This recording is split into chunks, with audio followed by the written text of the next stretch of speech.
Hello everyone, and welcome to my Young and the Restless official 24 channel.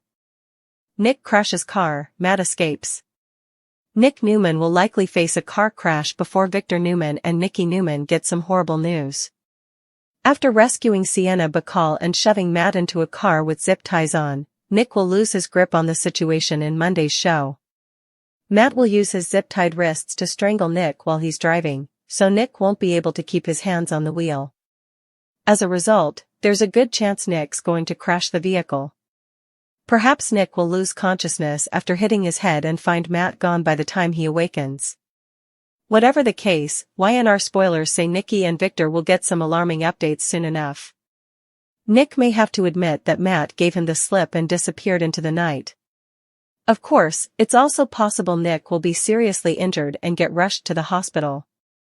It just depends on how bad the crash is and where the writers intend to take the story next. No matter how it all goes down, Matt should have an advantage over the Newmans once again. This battle isn't over and will lead to more curveballs, so don't miss Matt's upcoming moves. Next, let's talk about Phyllis Summers, who may glimpse another close moment between Daniel Romalotti Jr. and Tessa Porter. It won't be long until Phyllis is putting Daniel through a grilling session, so she'll be horrified if she realizes Daniel has already hit the sheets with Tessa. Daniel may argue that Tessa's filing for divorce and moving on from Mariah Copeland since she gave up on their marriage. However, Phyllis may worry that Mariah and Tessa will work things out eventually. Daniel could be setting himself up for heartbreak, so Phyllis will try to convince him to back off. Nick Newman never saw it coming, the moment when control slipped through his fingers, not because of a business deal gone wrong or a rival's clever maneuver, but because evil was sitting right beside him, zip-tied wrists and all, waiting for the perfect second to strike. The night air was heavy, the road ahead dark and unforgiving as Nick focused on getting Sienna Bacall somewhere safe, convincing himself that the worst was finally behind them. He had Matt restrained, shoved into the back seat like a problem temporarily solved, and for a fleeting moment Nick allowed himself to believe he'd won. But that belief would prove to be his most dangerous mistake. As the car sped down the empty stretch of road, Matt shifted, his breathing uneven but deliberate, his eyes locked on Nick through the rearview mirror with a look that should have sent warning bells blaring. Instead, Nick kept driving, until suddenly, without a word, Matt lunged forward, his zip-tied wrists snaking around Nick's neck. Panic exploded in Nick's chest as Matt applied pressure, using every ounce of strength and desperation he had, cutting off Nick's air and his ability to fight back. Nick's hands flew to the steering wheel, but his grip faltered as dizziness set in, his vision blurring, headlights streaking into chaos. The car swerved violently, tires screeching against asphalt as Nick struggled to stay conscious, but Matt's grip tightened, ruthless and unrelenting. In seconds, everything spun out of control, the car veering off course, slamming into something unseen with a deafening crash that shattered glass and sent metal screaming in protest. Nick's head snapped forward, pain exploding behind his eyes as darkness threatened to pull him under. And then, silence. When Nick finally stirred, groaning as consciousness returned in fragments, the first thing he noticed was the eerie stillness, and the second was the empty back seat. Matt was gone. The zip ties lay discarded like a cruel joke, and the realization hit Nick harder than the crash itself: Matt had escaped. Whether Matt fled on foot into the night or hijacked another vehicle remained unknown, but one thing was clear: Nick had lost him, and the consequences would be devastating. As sirens wailed in the distance or perhaps never came at all, Nick's injuries became secondary to the weight of failure pressing down on him. Somewhere in Genoa City, Victor Newman and Nikki Newman would soon receive horrifying news that their son had been in a brutal crash and that the dangerous enemy they believed contained was once again free. Victor's fury would be volcanic, Nikki's fear paralyzing, as they grappled with the truth that Matt now held the upper hand. If Nick ended up rushed to the hospital, battered and bruised, or forced to make that dreaded phone call admitting Matt slipped through his fingers, the result would be the same: the war was far from over. Matt's escape wouldn't just be a setback, it would be a warning. A promise that his next move would be even more calculated, even more destructive, and that the Newmans were once again playing defense against a man with nothing left to lose. And just when it seemed the night couldn't unravel further, Another emotional storm was quietly brewing across town, one that threatened to tear apart hearts rather than families.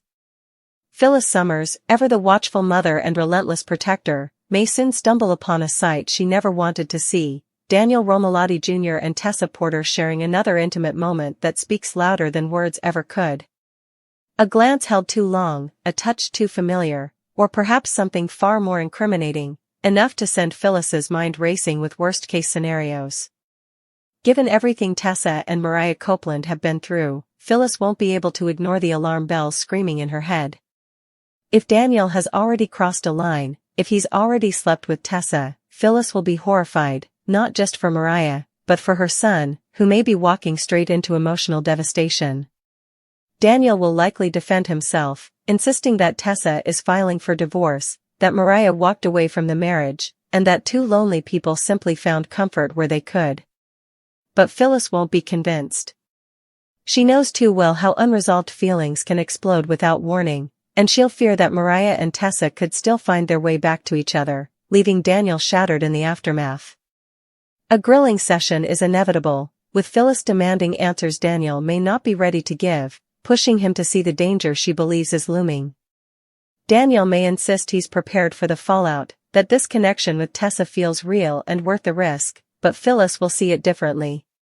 To her, this isn't romance, it's a ticking time bomb.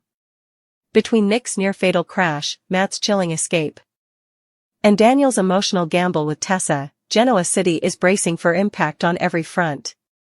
Secrets are unraveling, loyalties are being tested, and the consequences of one reckless night could ripple outward in ways no one can stop. Matt is free, the Newmans are vulnerable, and Daniel may be setting himself up for a heartbreak that Phyllis can see coming a mile away. One thing is certain, this battle isn't over, the danger is far from contained, and the next curveball is already in motion. Don't blink, because the fallout is just beginning.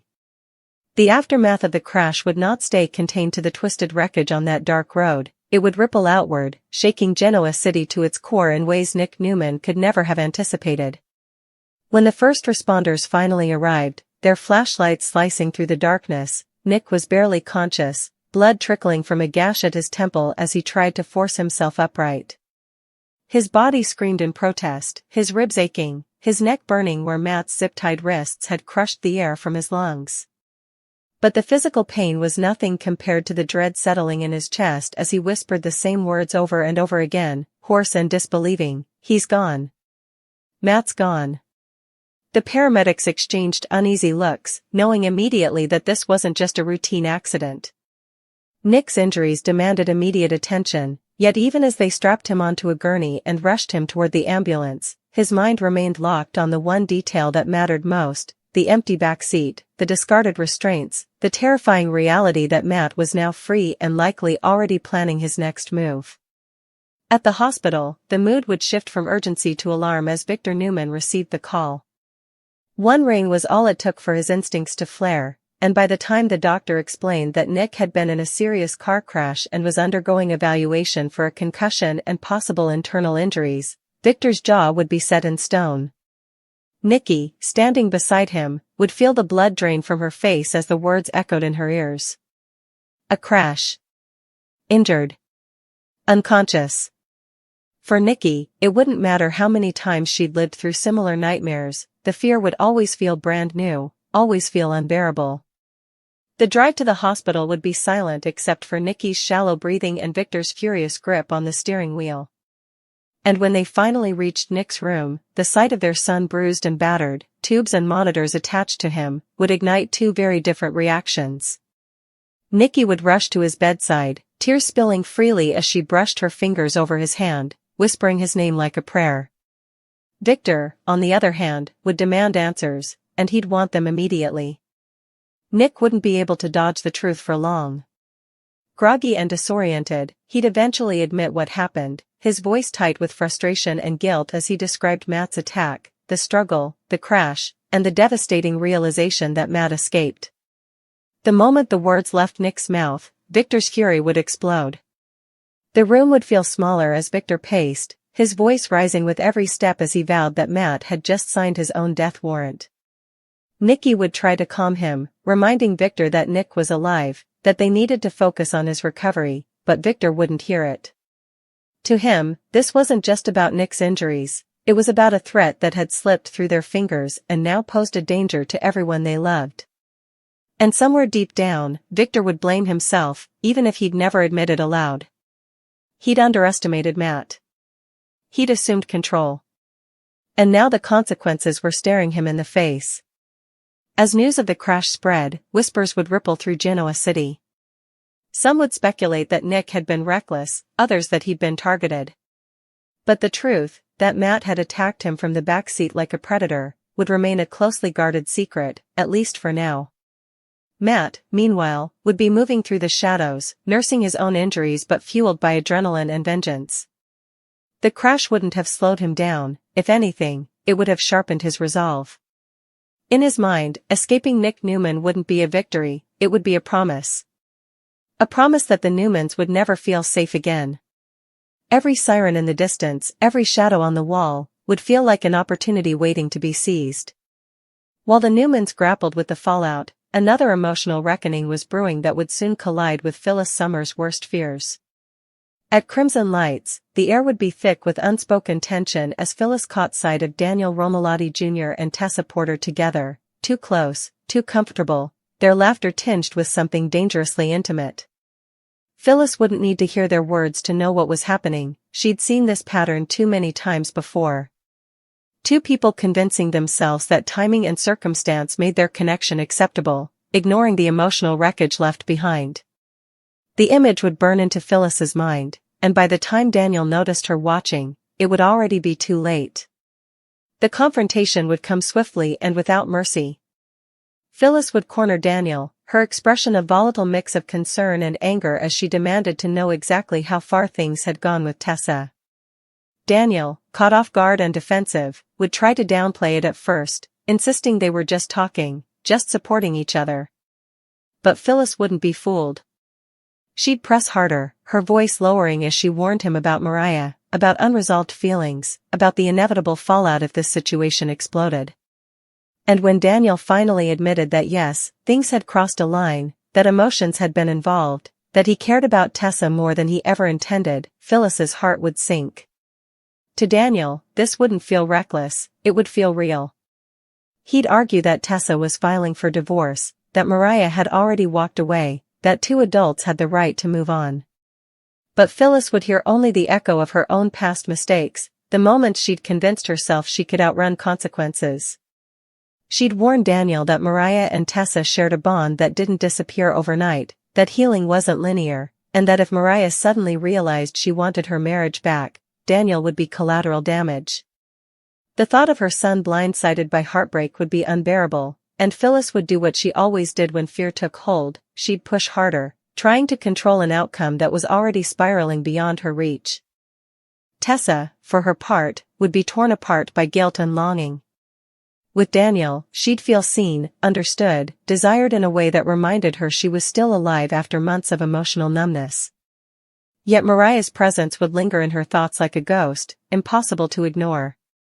Every shared smile with Daniel would be shadowed by the question of whether she was running toward happiness or simply running away from pain. And Mariah, wherever she was, would sense that something had shifted. An unease would settle in her chest, the kind that didn't fade with time or distance, hinting that the past wasn't done with her yet. As the days passed, Nick's recovery would be slow and frustrating. Physically, he'd heal, but mentally, the weight of Matt's escape would haunt him. He'd replay the attack in his mind, wondering what he could have done differently, how he'd missed the warning signs. Victor would pressure him to focus on getting better, but Nick would know better than anyone that rest wouldn't stop Matt from striking again. The danger was still out there, and this time, it was personal. NIKKI, caught between relief and terror, would cling to Nick's side, terrified that every goodbye could be the last. And somewhere in the city, Matt would watch, wait, and plan. He wouldn't strike immediately, not when fear was already doing half the work for him. He'd let the Newmans stew in uncertainty, let Phyllis's warnings fester in Daniel's mind, let cracks widen until they became fractures. Because Matt understood something dangerous, chaos didn't need constant action. Sometimes, all it needed was patience. By the time Genoa City realized just how connected these events truly were, the crash, the escape, the forbidden connection between Daniel and Tessa, it would be too late to stop the fallout. Lines would be crossed, loyalties tested, and hearts broken in ways no one could undo. Nick's brush with death would be a warning shot, Matt's freedom a ticking clock, and Daniel's emotional gamble a spark waiting for the right moment to ignite. In Genoa City, the calm after the crash would prove to be nothing more than the eye of the storm, and when it passed, no one would escape unscathed. The storm that followed refused to lose momentum, it only gathered strength, feeding on fear, secrets, and the dangerous illusion that anyone in Genoa City still had control. Nick Newman's hospital room became a pressure cooker of tension, each passing hour amplifying the consequences of that violent night. Though the doctors assured Victor and NIKKI that Nick's condition was stable, stability was a fragile word in a world where Matt was still out there, breathing free air and nursing his hatred. Nick lay awake long after visiting hours ended, staring at the ceiling as memories replayed in brutal flashes, the tightening grip around his throat, the helplessness as the steering wheel slipped from his hands, the sickening realization that the man he thought contained had turned the tables with terrifying ease. Every beep of the monitor felt like a countdown, a reminder that survival didn't mean victory. Victor, meanwhile, was already mobilizing. He made calls in hushed but furious tones, his network activating like a dormant machine suddenly roaring back to life. Private investigators, old contacts, people who owed him favors, no stone would remain unturned. Yet beneath Victor's relentless drive lurked a deeper fear he refused to acknowledge. Matt wasn't just another enemy. He was unpredictable, unhinged, and now emboldened by escape. NIKKI saw it in Victor's eyes even when his voice stayed firm. She knew that look, the one that surfaced when Victor realized brute force alone might not be enough. And that knowledge terrified her more than the crash itself. Nick's frustration mounted as days passed without answers. He hated the feeling of helplessness, hated being sidelined while the danger continued to grow. When he finally insisted on leaving the hospital against medical advice, it sparked a heated argument that echoed down the hallway. NIKKI begged him to stay, tears streaming as she clutched his arm, while Victor demanded that Nick follow orders for once in his life. But Nick wouldn't budge. He couldn't sit still knowing Matt was free, knowing every moment that passed gave him more opportunity to strike again. The compromise, strict monitoring, limited activity, felt meaningless to Nick, but it was the only way to reclaim a sense of agency. He walked out of that hospital with bruises still blooming on his skin and a vow burning in his chest: Matt wouldn't get another chance. Across town, the emotional fallout between Daniel Romolotti Jr. and Phyllis Summers escalated with equal intensity, though the wounds were far less visible. Phyllis couldn't let go of the image she'd seen, Daniel and Tessa standing too close, their connection undeniable. It gnawed at her relentlessly, keeping her awake at night as she imagined the heartbreak waiting just around the corner. She'd tried reasoning with Daniel, tried warning him, but the more she pushed, the more he dug in his heels. To Daniel, Phyllis's concern felt suffocating, a reminder of every time his choices had been questioned or second-guessed. He insisted he wasn't naive, that he understood the risks, but Phyllis knew better than anyone how love could blind even the smartest people. Tessa, caught in the crossfire, began to feel the walls closing in. Her moments with Daniel, once comforting, grew heavy with unspoken tension. She could sense Phyllis's disapproval like a physical weight, and worse, she could feel Mariah's absence echoing louder with each passing day. Memories of her marriage surfaced unexpectedly, triggered by the smallest things: a song on the radio, the smell of coffee, the way Daniel smiled at her when he thought no one was watching. Guilt twisted inside her, battling with the undeniable pull she felt toward Daniel. She told herself she deserved happiness, deserved to move forward, but the past refused to stay buried. Mariah, meanwhile, struggled with a sense of unease she couldn't explain. No matter how far she tried to distance herself, something tugged at her relentlessly, whispering that she was missing a crucial piece of the story. When rumors reached her ears, vague comments, half-truths about Daniel and Tessa spending time together, they hit like a punch to the gut. Mariah tried to dismiss them as gossip, but doubt crept in, eroding the certainty she'd clung to when she walked away from her marriage. The thought that Tessa might already be moving on stirred emotions Mariah wasn't ready to confront, reopening wounds she thought had begun to heal. As these personal battles raged, Matt made his first move, not with violence, but with fear. Anonymous tips surfaced, leading the Newmans on wild goose chases that ended in dead ends and frustration. Surveillance footage appeared only to reveal empty streets and shadows just out of frame. It was psychological warfare, and Matt reveled in it. Every false lead was a reminder that he was still one step ahead, still dictating the rules of engagement. Nick felt it keenly, the taunt embedded in every near miss, and it only fueled his determination. He knew Matt wanted him angry, reckless, but Nick refused to give him that satisfaction. Instead, he began thinking like his enemy, anticipating the moves, the patterns, the inevitable escalation.